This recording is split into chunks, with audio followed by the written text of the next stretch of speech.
Welcome to my talk on our paper Sick of Sense, investigating non-invasive olfactory motion sickness mitigation in automated driving. I'm Clement Schartmiller, a PhD student supervised by Professor Andreas Riener. As we all know, automated vehicles are coming soon. With high automation, we might even be able to engage in non-driving related tasks.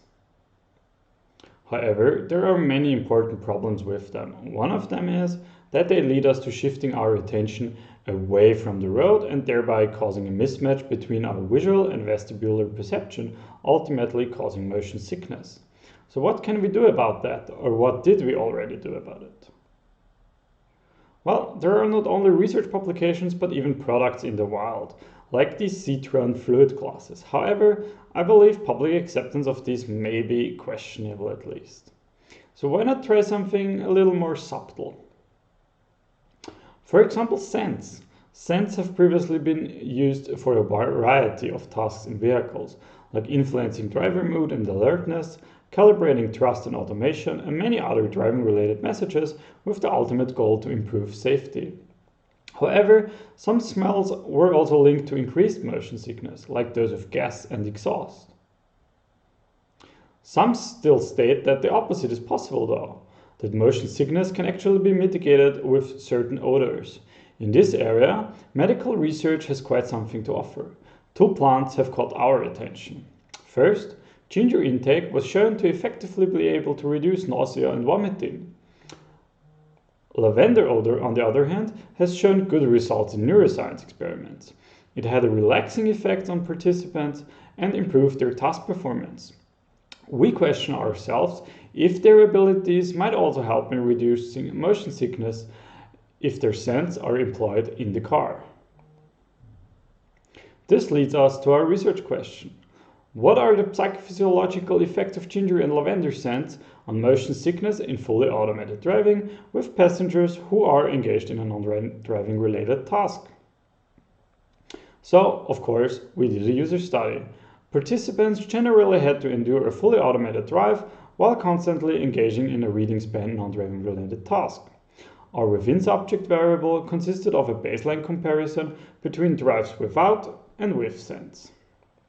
Between subjects evaluated were the scents of ginger and lavender, and in total 24 participants took part in the study and underwent 48 drives in total.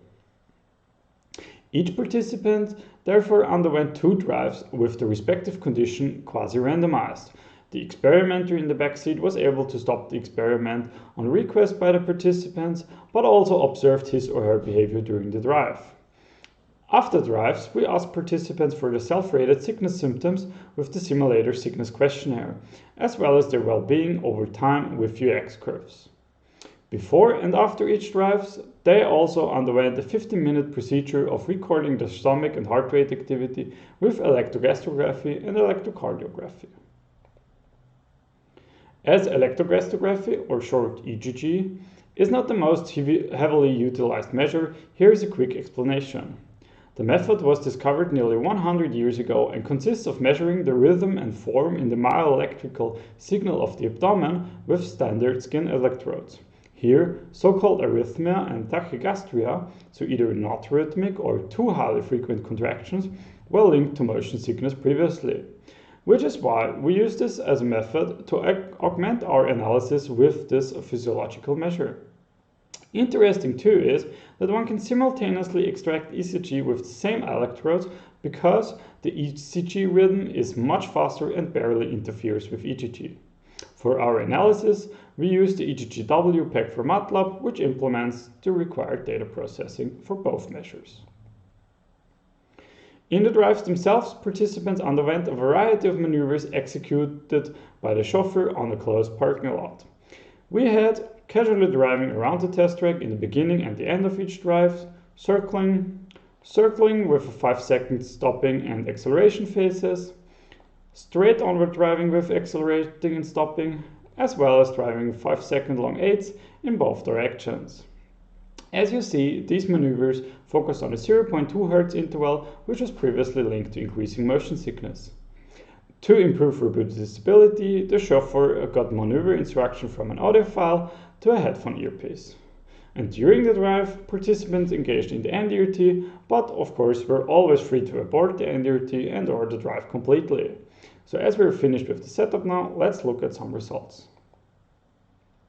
First, the rather subjective indicators from UX curves and participant interviews show clearly that all drives were detrimental to their well-being. Only 3 baseline and 3 ginger-scented drives were not, out of a total of 48 drives. Several mentioned that the small curves intervals were experienced as especially bad to participants' well-being. When looking at the simulator Sickness Questionnaire scales, we found that participants rated oculomotor symptoms slightly higher after lavender drives in comparison to ginger-scented drives. When comparing scented to baseline drives overall, we saw that participants experienced higher disorientation and overall symptoms in scented drives. This, however, has not resulted in any statistical significance when it comes to task abortions. No condition caused significantly faster stopping the NDRT or even the drive. Behavioral observations further included several active coping strategies by participants, such as window opening, fixating the horizon, conscious breathing, or burping. Okay, now let's take a look at the recorded physiological signals, where we analyzed ECG's tachygastric and arrhythmic phase lengths and the dominant frequency, as well as ECG's mean power spectrum density, RR interval lengths, heart rate variability, and frequency ratios. No worries though, I'm not gonna lead you through this table in more detail, but just sum up the key results. If you're interested in the very details, they're in the paper. So what we found in regards to physiology is that the post-drive measurements have shown lower heart rate and mean power spectrum density than the pretest measurements. In related work, it's not very clear whether these are very good indicators for increased motion sickness. For ECG's arrhythmia though, this is relatively well proven. However, here our results miss statistical test significance slightly, but the average trend is that the motion sickness level is higher after the scented conditions than after the baseline conditions. Comparing ginger and lavender with each other, we found no significant differences. Ultimately, here are the lessons learned from this study. First, ECG is a very sensible instrument requiring rather long measurement periods where the participant is not allowed to move, speak, sneeze, cough, or laugh for at least 15 minutes. Second, our utilized sense caused the contrary of initial aim.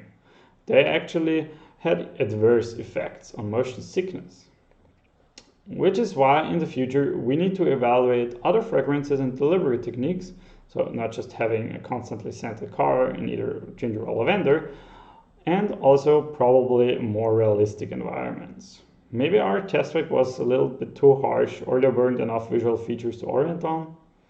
And lastly, as always, utilize more participants with varying age ranges and backgrounds. So that's it. Thank you for your attention, and here are the references used in the presentation. If you have any questions, don't hesitate to contact me.